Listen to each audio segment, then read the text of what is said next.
Seorang debt collector tewas dianiaya warga usai tarik motor yang menunggak setoran selama setahun.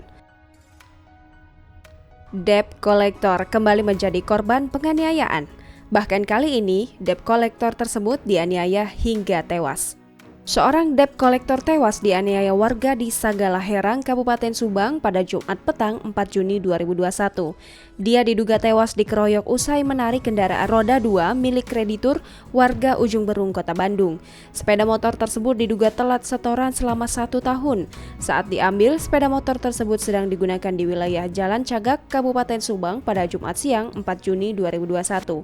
Setelah dicabut, sepeda motor tersebut rencananya akan dibawa ke daerah Lembang, Kabupaten Bandung Barat bersama seorang pengendaranya. Namun belum sampai saat tiba di daerah Jabong, Kabupaten Subang, seorang pengendara tersebut minta turun lalu berteriak meminta pertolongan. Warga mengaku dihipnotis dan dibegal oleh debt collector tersebut. Dandi, rekan debt collector tersebut menuturkan mereka dikejar oleh warga Jabong hingga tertangkap di wilayah Sagalaherang.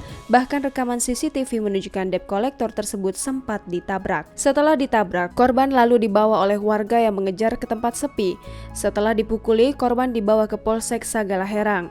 Namun sesampainya di rumah sakit, pihak rumah sakit tidak menyanggupi penanganan korban. Dandi menuturkan ia bersama korban melakukan penagihan atas perintah kantor Federal International Finance cabang Pamanukan.